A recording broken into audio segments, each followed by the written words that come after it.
खुदा के पास जाऊं न आदमी है न कुरान वहाँ पैदल जाना सजन खुदा के पास न आदमी है न कुरान वहाँ पैदल जाना सजन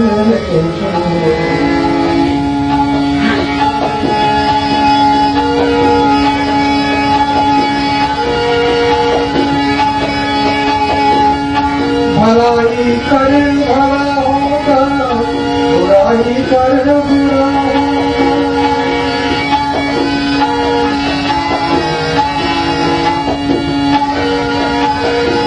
भलाई कर भला होगा बुराई कर बुरा वही लिख लिख के क्या होगा वही लिख लिख के क्या होगा ये लेखा वही ठिकाना है सजन ले झूठ मत खुदा के पास जाना न आदमी है न घोड़ा वहाँ पैदल जाना है सजन ले झूठ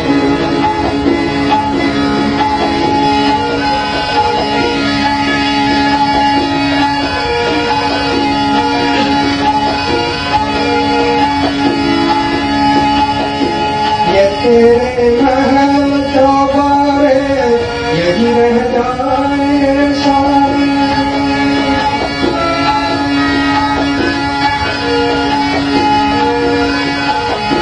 ये तेरे महल चौबारे यही रह जाए सारे फिकर किस बात के प्यारे फिकर किस बात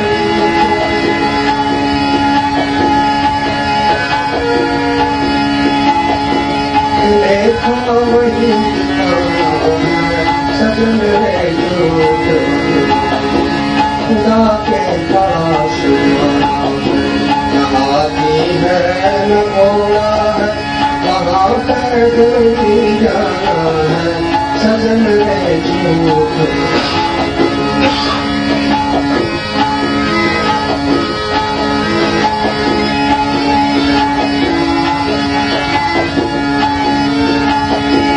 ये बचपन खेल कर सोया जवानी नींद भर सोया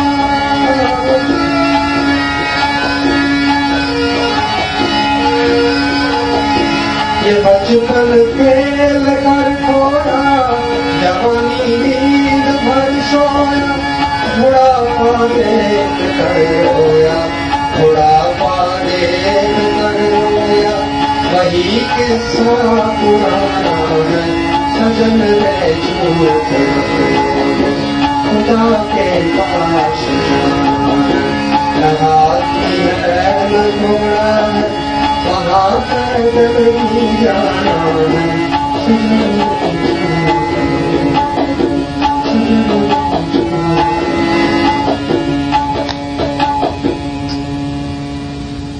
The topic from the last talk was how do these four dimensions relate with each other, the physical, emotional, intellectual and spiritual. That was, I was asked to see where one starts and the other stops and what is the correlationship. Stone, matter. Three of the dimensions are dormant in it. They have not yet become actualized. They are not realized. It's only fixed space occupying object. And if it was to evolve, it will become part of the vegetation, become part of the plant. The plant not only occupies space and is a matter, but it has developed one more dimension, and that is the feeling dimension. It has now developed the emotions. It is a scientific fact, a spiritual fact, a metaphysical fact that the plants have feelings. But the feelings are not mature enough yet. It has just been born. And if the plant was to evolve to the next dimension, it will go to the animal kingdom. And the animal kingdom now not only has the physical form, the body, it not only has the emotions which are much mature now. The animal kingdom feels the pain and the joy and the sadness just like humans do. Much better than the plant, much better than the stone. But now there is another dimension added to that, and that is the intellect. The animal kingdom knows how to defend itself. Animal kingdom knows how to attack. Animal kingdoms distinguish between its own offsprings and the other's offsprings. Territorial boundaries, they are aware of that. So the intellect is there, but they cannot use the intellect to do anything more than less than the self-preservation and the perpetuation of the species. That's how far the intellect goes. And if the animal was to evolve, then the next evolutionary stage would be human body, human. Now, the physical is there, the emotions are much more complex. The intellect has become much more complex, but the concept of the spirit and the spirituality is just coming up. So if somebody was to say, well, there is God, and if somebody was to challenge and say, well, how do you know? Well, he has to be there. No, but that's an intellectual deduction. Do you know from experience? Is it a knowledge or a knowing? Where is this statement coming from? When you say there is a God, where is this statement coming from? Certainly not your own experience. It is a hypothesis. You have accepted a belief system. Just as the other one who will say there is no God. So if you ask this individual, how do you know? And he'll go through the entire Darwinian theory and concepts and will try to explain everything. But if you say, how do you know? Of your own knowledge, can you absolutely make and prove it to us that there is no God? Both of those will be belief systems coming out of an intellectual paradigms, not from spiritual. Yet there is a certain intrinsic feeling in the human mind-body system that there is something higher than what I am and what I can see, what I can feel, what I can explain. There is something unexplainable about this whole life. And that gives the birth to the fourth dimension, which is the spiritual dimension. So if you look at the spiritual masters,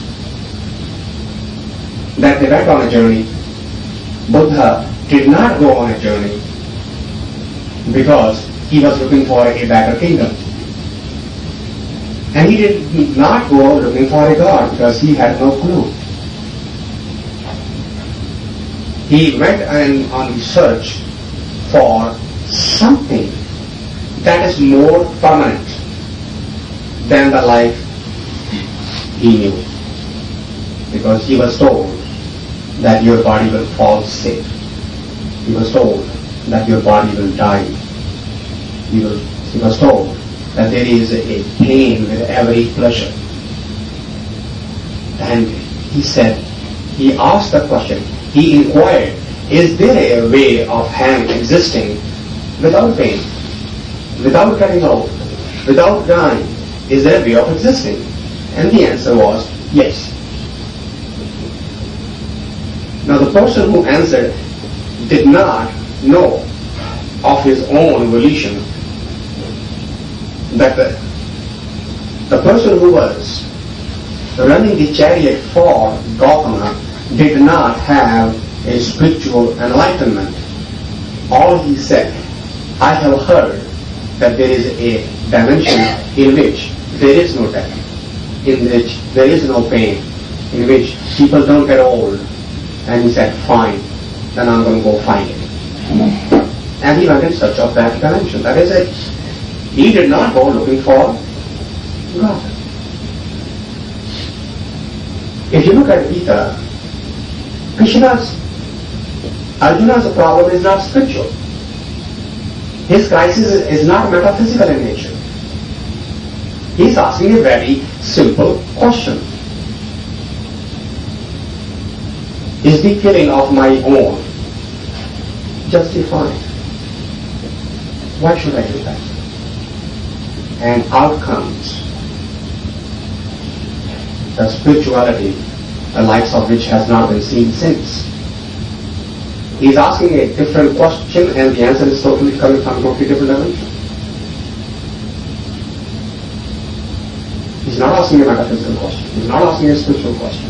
He's not asking Krishna, how do I find God? He's not asking how I get nirvana. He's not asking where is the enlightenment. He's asking a very practical, simple question standing in the middle of the battlefield and say, what's the right thing to do here? And the answer could have been yes and no. But that's not how it came out. Different topic altogether. But if you look at the spiritual masters, Muhammad did not go looking for Quran. It came to him. As a matter of fact, for 4 days, he did not talk to anybody, including his wife, because he was sure that he will not be believed and the people will be making fun of him. And when he did talk to his wife, the reality is that his wife actually was more believing in the higher power than Muhammad was at that time. She encouraged him, listen to the voice, follow the voice, don't question it. This is, you have been chosen, this is your destiny. And suddenly, he is now completely on the path. The doubts, the concerns, the fears, all are gone. So when you look at the spiritual masters, you will find that they are aware of certain energy inside, but that energy has not actualized, has not been experienced. It has been intellectually probably argued and discussed and debated. The path of the spirituality is not the path of talks and the words. So the link between the 4 dimensions, which is the topic of tonight, they are all linked at the same root. When we say one in all and all in one, that's where the link is, right from the base level of the physical. And if you want to see those 4 dimensions in your own body, we are all, when the Christianity said, God created the man in his own image. What does it mean? He doesn't have a face, the legs and the eyes and the mouth. So how did he create his own image? It's a parable. You can't take it literally. Look at the message. The 4 elements, 4 dimensions are represented in every human body. If you look at your hair, they behave exactly the way a stone does. You cut it, it doesn't feel the hurt. You burn it, it doesn't feel. You break it, it doesn't feel anything. That represents the material aspect of the creation, the creator. You go to the next layer of the body and you have the skin, the largest single element in the human body. How many yards or miles, they say, surrounds the body, the various layers. But if you pinch the skin, caress the skin, cut the skin, it has a feeling. Every part of the skin has a feeling. That's the next dimension. And if you go beyond the skin, inside there is a faculty which has the capability of processing the information, and we call it internet. And if you go beyond that, all of these three dimensions are being observed by another energy, another dimension, to which Bhaktanam Dev says, Sabhai Ghat Ram Bola, Rama Bola, Ram Bina Ko Bolenge. He challenges. He says, in every place, the sound is his sound. So when I tap a stone in a wood, where is the sound coming from? He says, this capability is given by him. Who else can do that? I am speaking only in a matter of, visually you are seeing that the sound is coming through this body and the lips are moving and we are listening. But the question is, where is this energy coming from? If I am so powerful, I should never have to be shut up and die and go away. Where would that energy be then? So the energy which is being provided is coming from that fourth dimension. So we have a feeling of it, that there is a layer.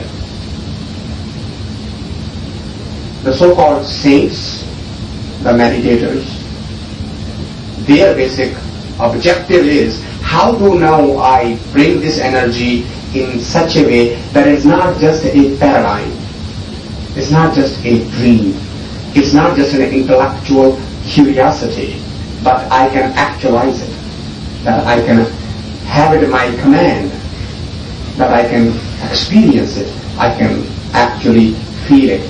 That's all of the methods in the world, starting whether you want to go to Patanjali's yoga, whether you want to see Gautama or Vyasa's, or no matter which rishi you want to read, whether it's a Gita or Mahabharata, or take anyone or Shri Guru Sahib or whichever is closer to you. This literature, the spiritual literature, has only one objective. Well, that's my paradigm, that's my belief. You may or may not agree. My belief is that all of the spiritual literature was written with one objective in mind, and that is how to actualize the spirit that we are just very, very unconsciously aware of.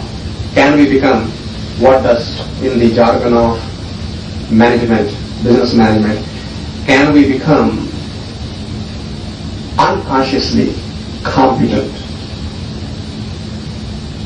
Think about it. When we learn something, we are unconsciously incompetent. Then we go to the next stage and we become consciously incompetent. Now we are aware what we don't know, and we start learning. Then we learn.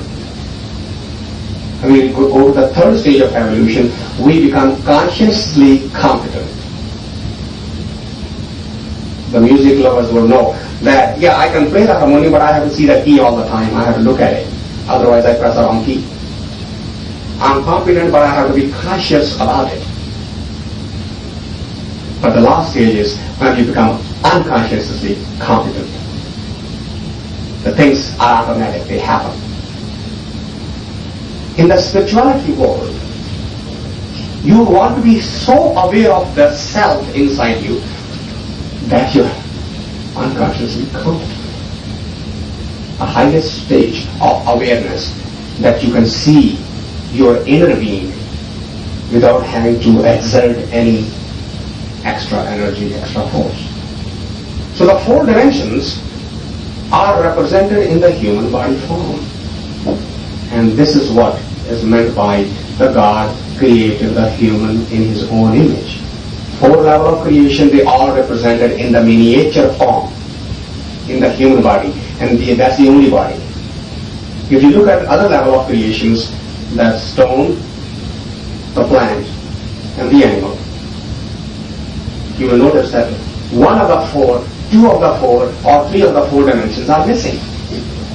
They are in solid form. They are dormant. It doesn't mean they are not there. They are just dormant. You can take another example. When you look at the ice is solid.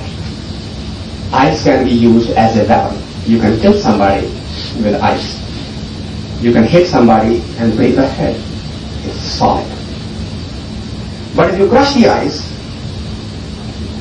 it loses the physical characteristics, yet it has the same melting point and it still feels ice. But if you melt the ice, it now becomes water. It still is the same H2O, yet its characteristics has changed. Now it can't flow. It takes the shape of the vessel that it is in. It has lost that solidity, that space requirement. The ice had the space requirement.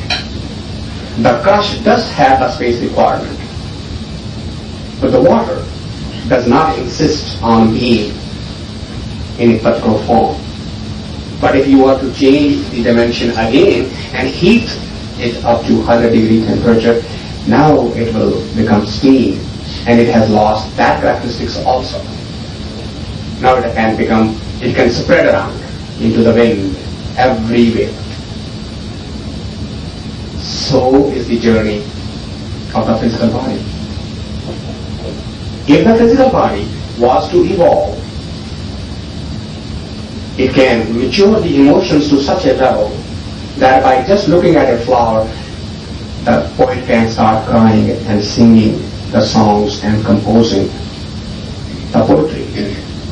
William Wordsworth, Keats, Shelley has written volumes on the beauty of daffodils, lilies. The emotions have become so mature. But if this was to evolve to the next level, the intellect can become giant, and you can become Einstein. You can become a Newton, and you can become the scientist of the highest prestige. Or you can become a philosopher who can argue on the semantics of the language and what it means and what it doesn't mean to the subtlest possible level. The intellect is so sharp. I have heard the story of an intellect who went to a saint, said, I'm going to prove to you that the God does not exist mathematically. Scientifically, I will prove to you today. And everybody sitting listening. And for 8 hours, this gentleman spoke, trying to prove God does not exist. After 8 hours of talks, he looked at the saint and said, aren't you going to say anything? Does it mean that you have now accepted the fact that God does not exist? He said, on the contrary. If there was any doubt in my mind before that the God may not be there, today you removed it. So how did I do that? So, without him, who can create an intellect like yours? An intellect which can argue for 8 hours non-stop on the non-existence of something is impossible to be trained by any single human being or an institution on this earth. If there was any doubt in my mind, it's gone now. Some of you know, Chandrasekhara went that night and wrote in his end, he said, I couldn't sleep. How could he destroy my entire life's work with a single statement? How did he do that? He said, I have never been defeated in any declamation context. And here is an illiterate person who has never picked a book, makes a single statement and destroys the work of my entire life. Such is the power of the truth. The being in touch with the higher source all the time. That's called unconsciously constant. He didn't have to do anything. So, the question, are these four dimensions related? The answer is yes. Where are they related? They are related like, if you look at the necklace, each bead can be of a different size, different color, different shape. Yet they are all tied with a single thread. Without a thread, you cannot have a necklace. A single bead is not a necklace. Underneath, they are all joined together.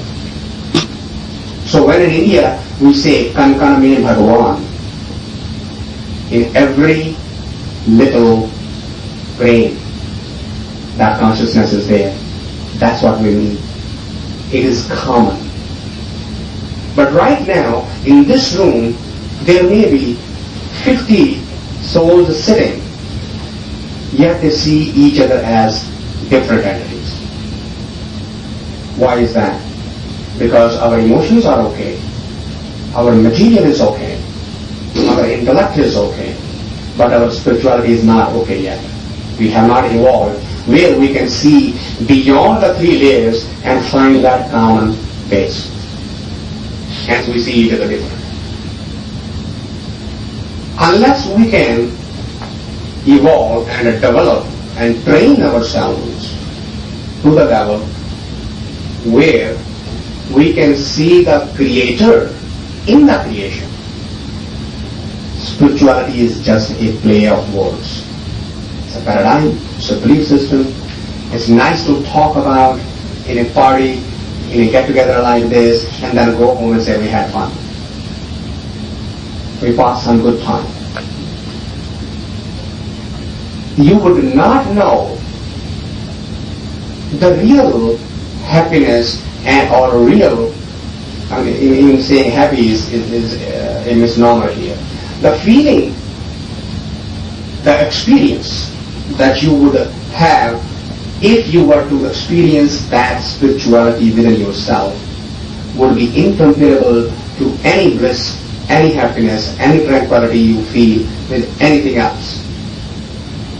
It's not comparable. And it cannot be shown, it cannot be proven, it cannot be guaranteed that you do this and you'll get it. If anybody is guaranteeing you, I would suggest that you take a very careful look at it. Somebody is actually looking at your pocket. There is no such thing. Since the time immemorial, the experience of the inner spirituality cannot be guaranteed. Well, why am I being so emphatic about it? How do I know that it cannot be guaranteed? That would be a very valid question. And here is the reason for this. If the experience of the inner being is dependent upon some specific action, then by definition, that action is the input and that output is the reward. A reward can never be higher than the input. So that input becomes the master, the output becomes the slave. The creator cannot be slave to anything, otherwise the definition of creator we need to modify. And those of you who have been watching recently, there is a book published on the parables in Bible and their literal interpretation. And that gentleman is going around in the television circus promoting that book. Whereas every parable is expressed literally. So much so that the creator is called not smart enough, as smart as a man is. Because the man questions him, what the hell are you doing? And the story's interpretation is that God admits, yeah, I made a mistake, yeah, I shouldn't have done that. And I was really, really appalled at the human arrogance that if we cannot rise to the level of the spirituality, then we bring the spirituality to our level, and that's the one way to remove the difference and feel very good about it. Either I am good because I am that good, or I am good because everybody else is bad. And it's very easy to prove the other very bad. That's why we always focus on somebody's negatives. Because the unsaid statement is, well, so and so is like this. Oh, the unsaid statement is, I am not like that. When we pick on somebody's negative, the implied statement is, I don't have that negative in me. So that's how we feed our ego. That's why we stay furthest away from the spirituality. Because these are two antitheses. Spirituality's foundation is you're going to find that common thread that binds the entire four dimensions. Spirituality and metaphysics and mysticism does not have space for good and bad, right and wrong. Spirituality transcends both. All four dimensions are in it, of it, and the idea for the journey, for the seeker is, how does this one actualize all four dimensions? I submit to you that we spend our entire life in refining the physical senses. New taste, new recipes, new clothes, new touch, new feel, new music, new sights. The five senses, the karmendriya, the human endeavor has been, how do I feel into and how do I enjoy the five senses to the utmost? Nothing wrong with it. I'm not condemning it, I'm saying where our focus is. If that's what our focus is, then let's be honest about it, that I have chosen this life to enjoy my physical senses, and let's stop complaining about spirituality or running after it, because we are now trying to serve two masters and it won't happen. Why?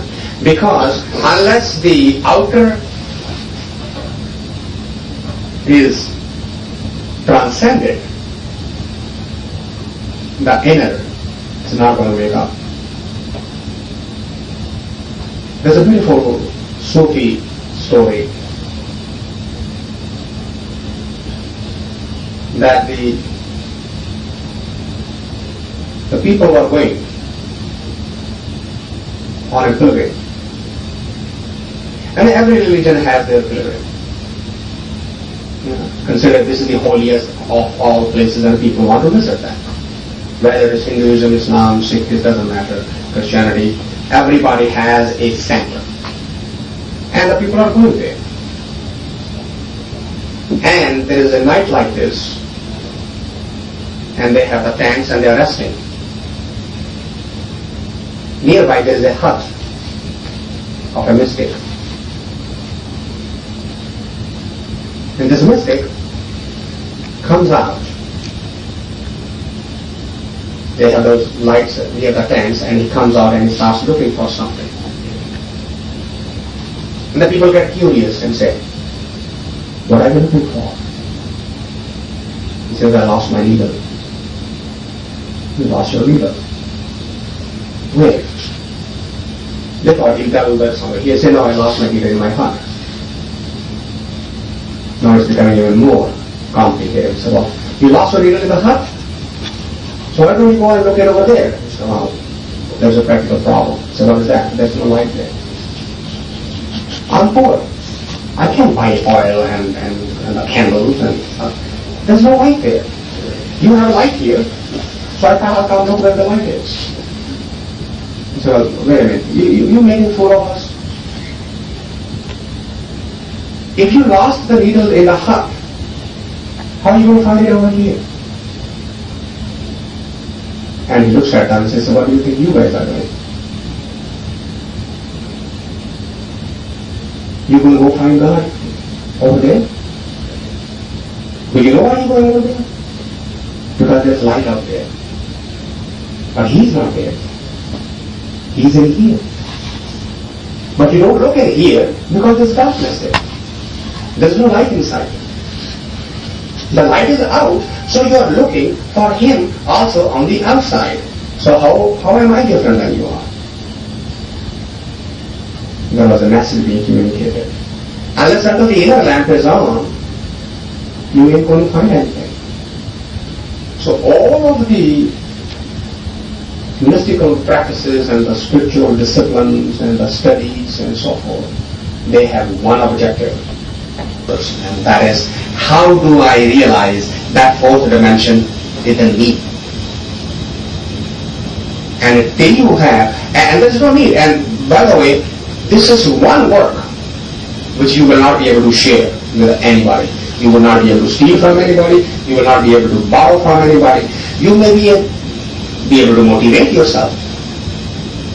The people who go to the missionaries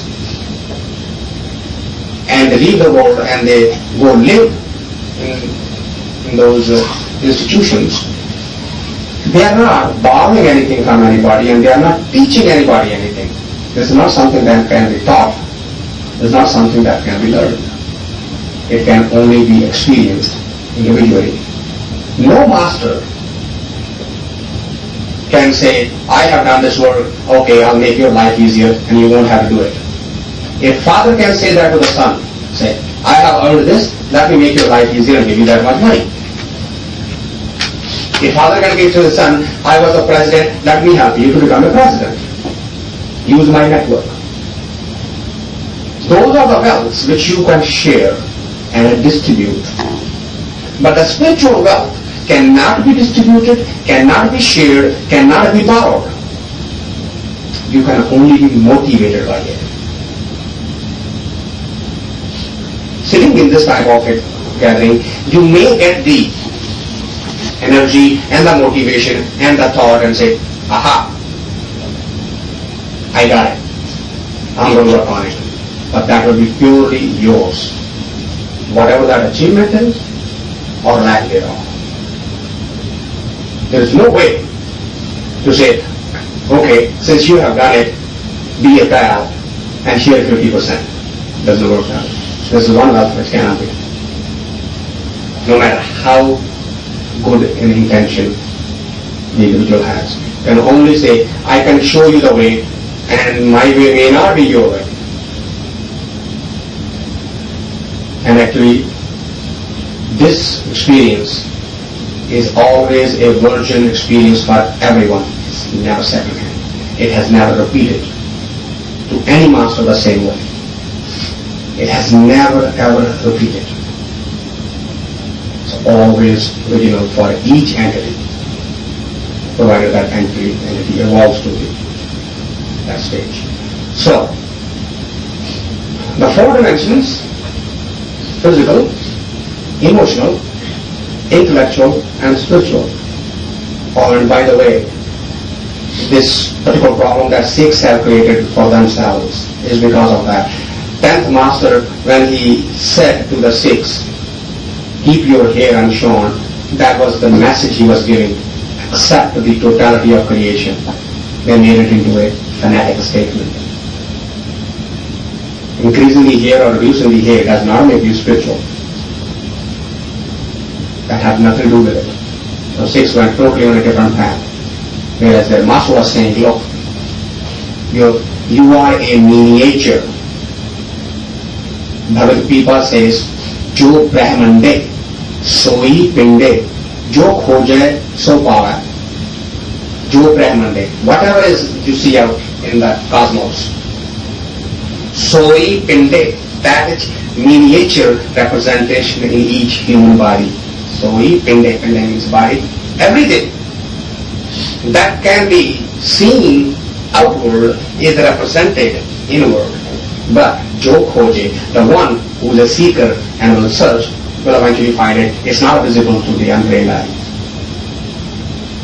It is hidden You have to seek it out if you are curious, if you are desirous, if you want to go in that dimension, you can find it. It has been done by every master without exception.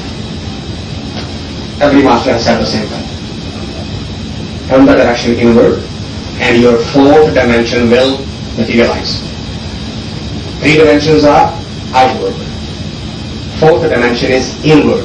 If you are having fun with the other three and are not ready yet with the fourth, at least acknowledge that.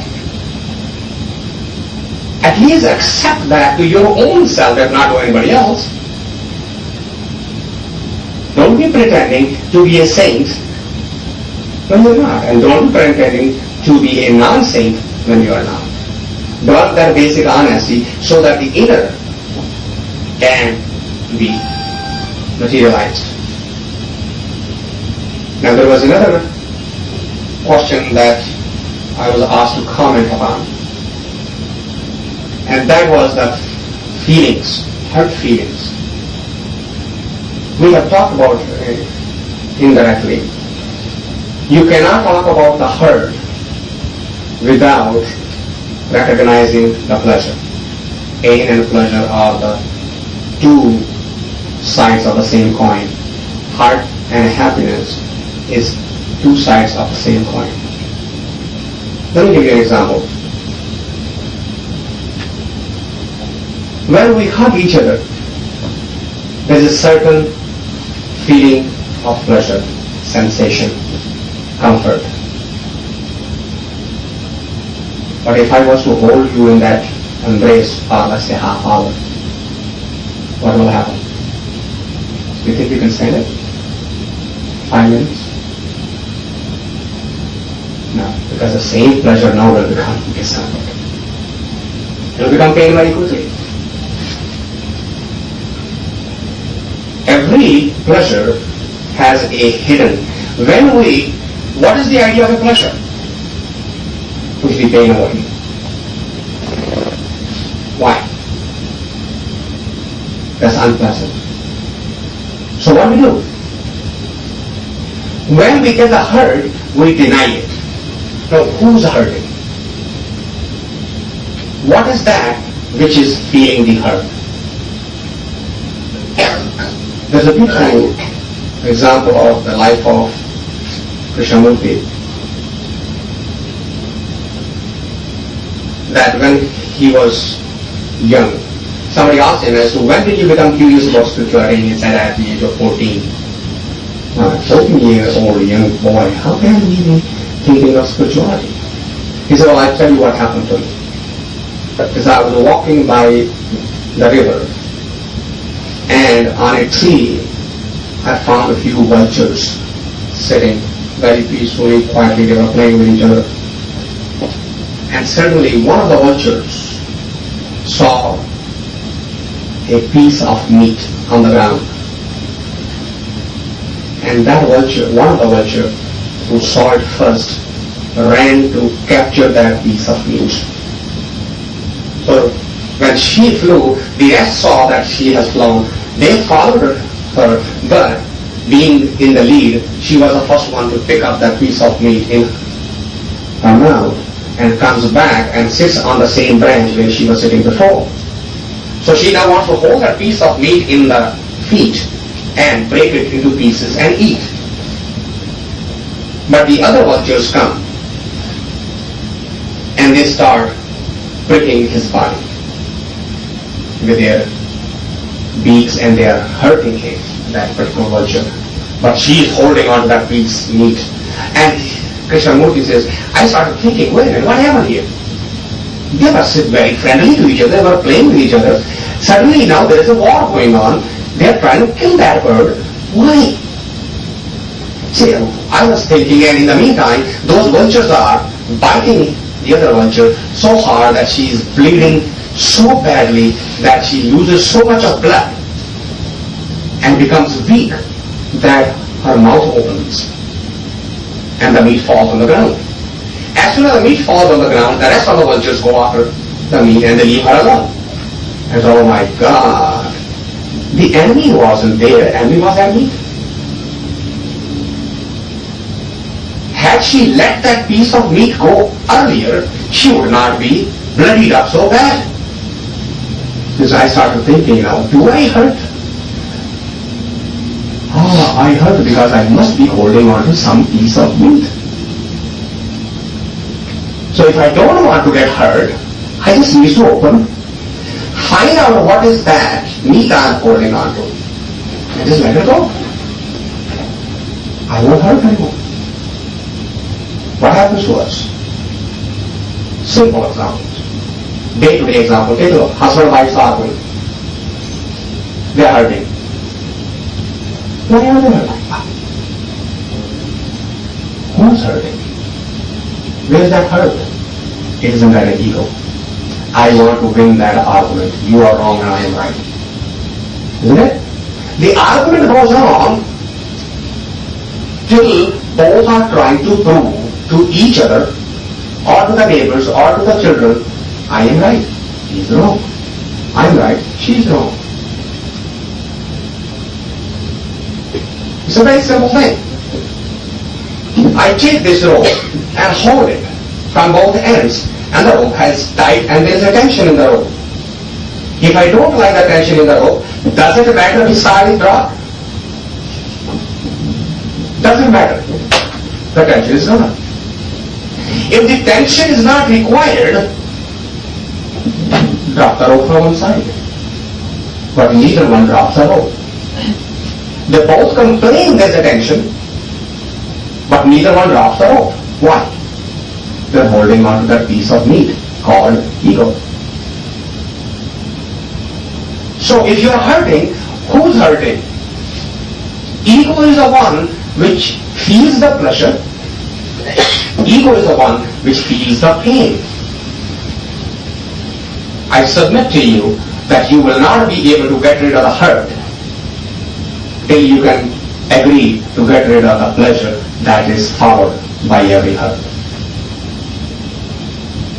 You will not be able to get rid of the hurt. Every hurt is associated with a pleasure. Every pleasure is associated with a hurt. Now, there is absolutely no way to exist in the physical dimension and live a single-sided life. Nature just did not allow it. That choice is not available to the human being. So, that's what Gautama went to look for. Is there a dimension where they both don't exist? Yes. One place. And that's the fourth dimension. That's a spiritual dimension. In the intellectual dimension, you'll find somebody sharper than you are and you'll feel hurt again. In the emotional dimension, somebody will not be agreeing to give you your toy of the day and you'll feel hurt. In the physical dimension, somebody will refuse you your space and you'll feel hurt. There's only one dimension where the hurt does not exist. And the problem is that that's the same dimension where the pleasure doesn't exist either. It's a totally different type of bliss. It cannot be categorized. It cannot be defined. It cannot be explained. It cannot be just put in words. You've got to take that journey yourself and experience it for yourself alone. And I hope that we all can have that urge, that energy, that desire, that motivation to experience and actualize that fourth dimension in all of us. With that, I will open it for discussion.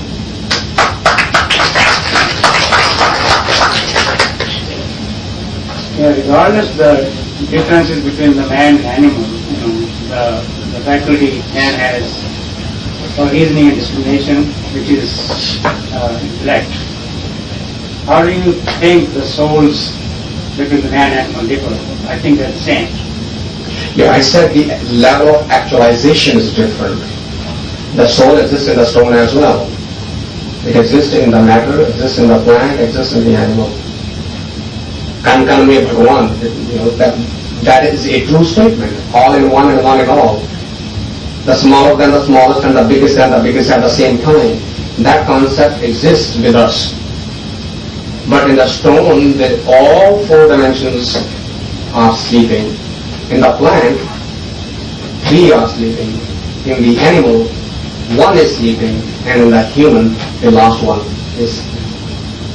So you're telling the souls are not same then? No, I said they are exactly the same. They are not actualized. They are not realized. I'm saying exactly the opposite. It is all pervasive in all of the existence. The energy is exactly the same. The evolutionary stage is different. So the 4th dimension is, we are aware that there is something called spirit. This is what we've been talking about for the last hour and a half. But if you were to put me to the cross-examination and show it, prove it by any means, there is no way I can do that, because it isn't actualized to the level that I can honestly even say to myself, much less to you. And you can go I and still cannot visualize like man and animals as the souls, because you see the Jivatma, it makes us do what we do in everyday's life, and when souls leave us, we die, the body becomes useless. Mm-hmm. How do you see that soul in stone? I still am not able to visualize the soul in the stone and other things, the plants. Well, if you can't visualize, there is no way for me to make you visualize. Would you go along with the paradigm that the Creator created the stone just as He created the animal? Yes, I do. Okay. Would you accept the paradigm that this is a Creator who is part of the creation, that we see and feel and experience the Creator through the creation? So stone is a creation of that Creator. Why wouldn't be that energy in there just as well in the stone?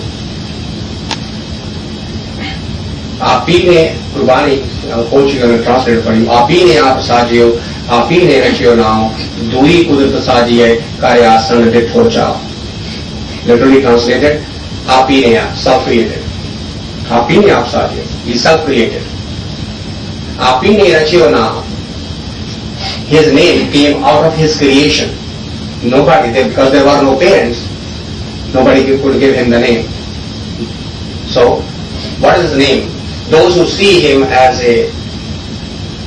the one who gives the food, usko Parvardigar keh diya, Meherban keh diya, Karta keh diya, Allah keh diya. Looking at the manifestation of his energies, the name came. And then what happens? The second thing he did, Dui Kudrat Sajiye, the second word he did was to create the creation.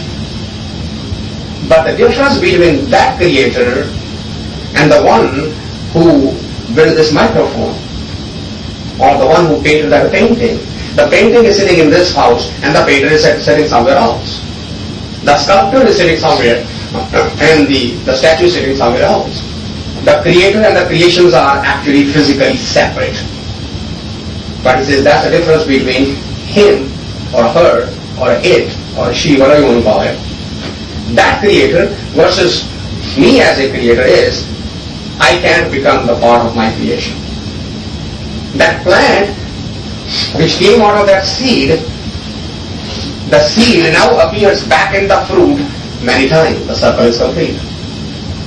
That Creator is different than the other creators, that he or she is part of the creation. Dui Kudanta Sajiye Karyasan. He actually sat down within the creation and is watching the play and feeling very, very jubilant about it and blissful about it. Karyasan Tikho Chao. So if he created the first stone, then by deductive logic I can very well take the leap of faith that he is sitting in that stone only in the most solid form.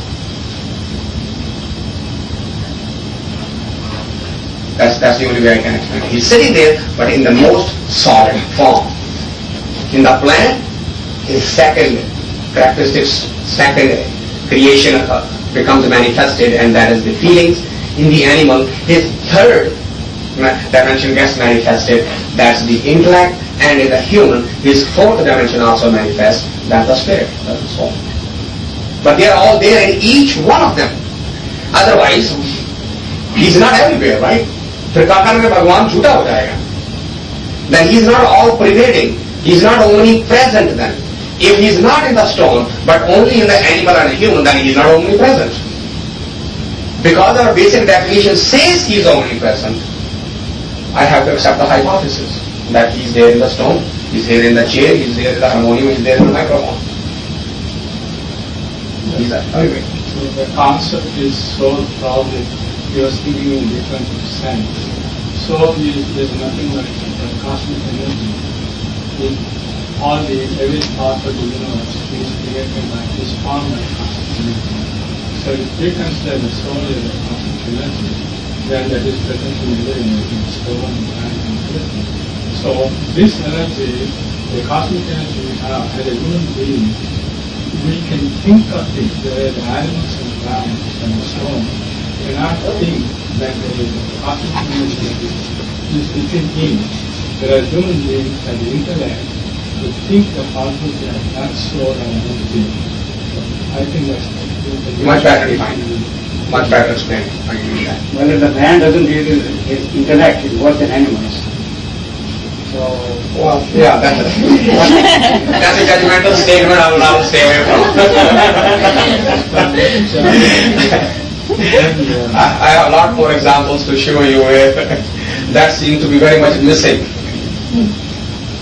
I mean, we can hypothesize that if I say that by doing this thing, I guarantee so and so in the afterlife. I haven't seen it. The one who's guaranteeing it haven't seen it. The one who has been there isn't guaranteeing it.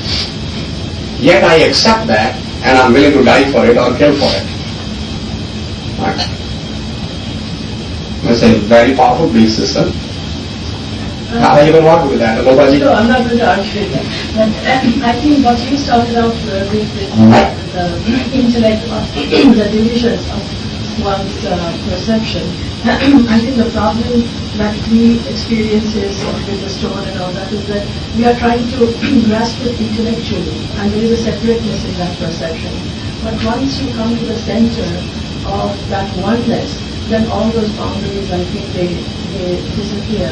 And Rabindranath Tagore, when he wrote Physical Pasha, which is the Harmony Stones, he came to that center of awareness where he could almost hear the stones talking, and he wrote that book. And also Keats, when he wrote on the creation of earth, it's because those boundaries were dissolved, and he at once spiritually, with everything around him, irrespective of whether they are cognitive or of stones or what, he came to that wonderful phrase that truth is beauty and beauty is truth. So it depends on where your center is. And thanks for that elaboration. That's a very good point. If you try to perceive the fourth dimension with the help of the third, you will have a hell of a lot of difficulty because they are not the same.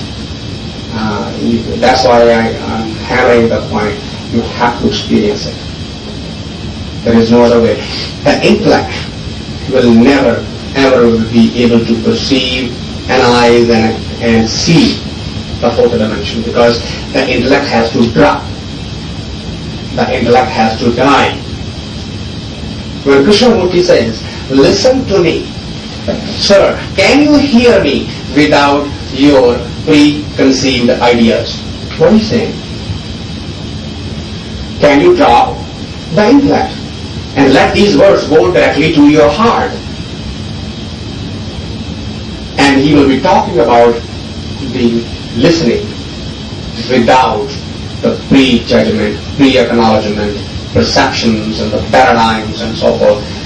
And after 2.5 hours of his talk, somebody will say, okay, then how do we do it? And you get mad. Because the how means method, Method means need of intellect. So have you heard me about? You're still asking a methodology? There is no methodology. Can you not just suspend your knowledge, your awareness, whatever you heard, learned, read, or hypothesized, suspend it for a few minutes. You are facing me one-on-one. Let these words penetrate you. Don't analyze it. Don't say it's good, bad, wrong, indifferent. Just let it go. But we are so conditioned that we don't suspend our belief. We are not willing to suspend. Why? And that is the same thing that was asked earlier. We were talking about why the men cannot share so, why they don't have the kind of friendship the women have. And that was a question, and I was trying to share my thoughts on it. It is the same thing. There is so much of a so-called machoism, manhood, that I do not want to ever say, I don't know, I'm hurting, and I don't know what to do with it. Then I'm not man enough. Hence, I will never do that. So what we do, we avoid the subjects which basically will expose our vulnerabilities, our inner. We all have that. Each one of us are alone in this cosmos, on this journey that's taking us through this life pattern. Whether we acknowledge it or not, one of the things that you will discover, which is very scary, when you go on the meditative path, you start becoming very honest. And that scares you, and that scares others. It's very scary, isn't it? When a thief goes to a judge, and he says, did you steal? What happens if he says yes? Oh, come on. You must be lying. Nobody says I'm a thief. Okay. No, I didn't steal. Get him, he's lying. Wait a minute, it's the same person. What happened?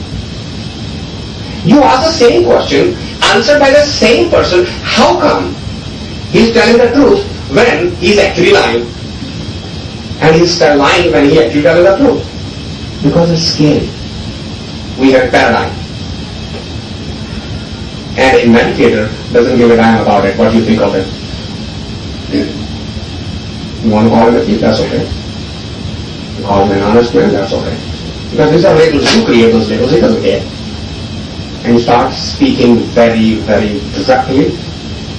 Because if you don't start that, you don't start the basic honesty within yourself. In the Indian language, Punjabi language, there is a word called Murak. People think Murak means the one who is unintelligent. Murak word came from Sanskrit called Murshak. Murshak means the one who's asleep, unconscious. It also has the other root which is called Murak. Whenever you want to talk, you look at somebody, well, how he's going to react. So you change the topic. You change the meaning. You change the translation. Murak. To look at somebody's face and then say something, that's called Murak. Murak ke baat karni. Murak doesn't mean somebody unintelligent. I would get to.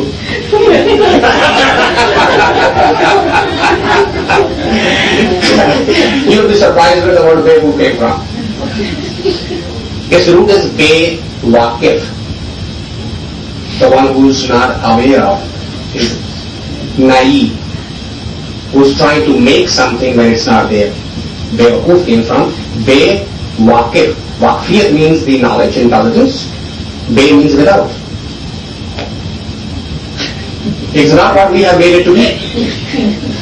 It has become a negative, very, very negative connotation. It's not. It is actually very compassionate that he's saying, but he's Bewakuf. He's pata nahi. He's uninformed.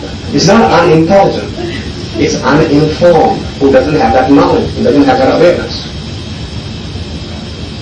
So, 90% of our talks comes from Murak. Telephone आया, बेटा उसको कह दे बाप घर नहीं है, वो भी कहता मेरा बाप कहता मैं घर नहीं। अरे नालायक तो ये कह दिया, you said it. See, he doesn't know. No. This is supposed to become our life completely. So, this is how we teach the children to tell social lies. First time, he didn't tell a social lie. He just said the way it is. My daddy says I'm not home. And you went and you slapped the boy and said, I didn't tell you that. That's not how it was supposed to be presented. So wait a minute. Phone rang, you said, tell the other guy that I am not home. So, you repeated what it is. Then we train them. And then they become a moo rock. In meditation, you get rid of the moo rock. More and more and more and more. You start becoming honest to your own self. You stop to worry about the labels that you will get. And then what happens? You become useless for the society. What do you think they are so afraid of? What was the need to throw Kabir into the Ganges, and what was the need to punish Prahlad and through in such bitter way? Look at those stories. Why? Because such people become dangerous to the society. They break the basic mold on which the entire edifice is built. It's a house of cards. It will fall apart very quickly, and you need only one Buddha to do that. You need only one Kabir to do that. You need only one Nanak to do that. One Jesus took care of 2,500 years of the history in 3 years period. Just one Jesus. Can you imagine if there were 10 around that time? What will happen to the earth? That's why you will notice that as the time goes by, there may be too many Hitlers and Mussolinis and Lennons. There's only one Buddha. The earth cannot stand for too many of those. They will kill them. They will crucify them. Mansoor was poisoned. Why? Single statement. He said, An halak. Main hi khuda hu. The entire Islam came upside down. He said, that is impossible. There's one Allah and one Muhammad. Where the hell the second one is born from? And that was what he was saying. He was saying, I have realized that fourth dimension within me. But that was heresy. And he was poisoned. What did Jesus say? What crime did he commit? Not only the politicians wanted him dead, the religious people wanted him dead too. The very thing that they were doing, he was doing. But they conspired. Organized religion, organized politics would always conspire to take care of the one who says, I have actualized my fourth dimension. Bulle Shah, Sufi Fakir, he says, एक बात बड़े ही अजब दिए हर दिल विच सूरत रब दिए जे ज़ाहर करा इस राज ताई तमारन बुल्ले यार थाए इते चुभदी बात ही सच दिए. He says, I have understood. एक बात बड़ी गजब दिए. One beautiful secret has been unraveled for me. What is that? He said, हर दिल विच सूरत रब दिए. God is everywhere in every heart and every mind and every soul. Everywhere he is, all pervading. No, he is a Muslim, Sufi Fakir. He says, but there is a problem here. Je zahar kara is rajtai.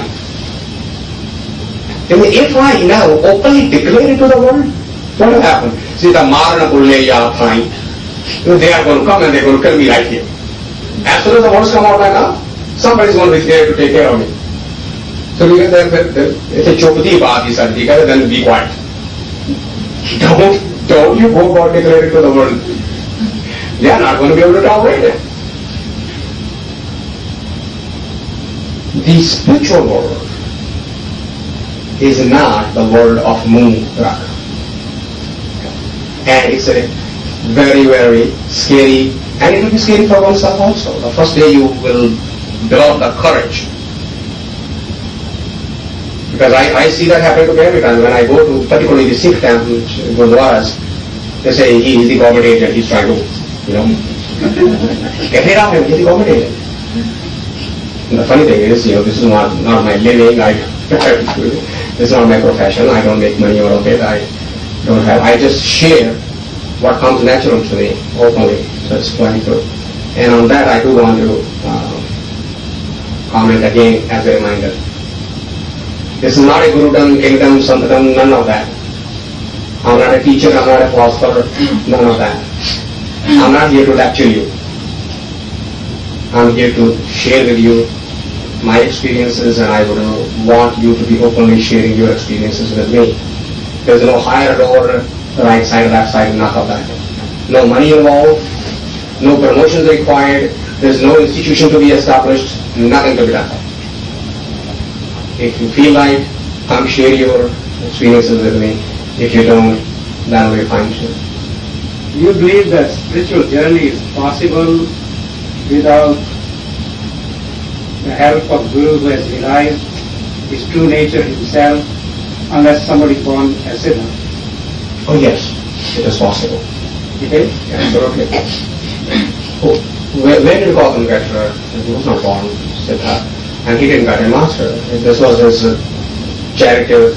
The guy who was driving his chariot told him there is, and he went on. And the funny thing is, if you read his biography, for 12 years, he did everything that anyone told him, and eventually said, this is all crap. Didn't he? He actually gave up everything. He said, this is all nonsense. There is no such thing. I was absolutely misguided. I was absolutely given the wrong information. I need to go home. What he didn't know, that was the last drop of the ego that needed to be dissolved. Because he still had, I am looking, that sense of the grace, that when it happens, it's going to happen with the grace of some higher force. That concept wasn't given to him. He was told, you eat 1 grain of rice in 24 hours. That is the level of fasting you should do. 24 hours and a single grain of rice. In 30 days, he physically became a collection of bones. At that time, and you have heard the story of that Gaya river, under that people tree. He's sitting, he's ready to go home, wanted to take the bath in that river. He slid down himself, and he's so weak that even though it's not flowing very, he started floating. And he's cursing himself. He says, look at you.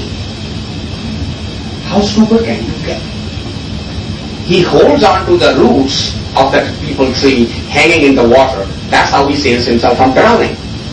And he pulls himself, lies down under that tree, and saying, all is nonsense.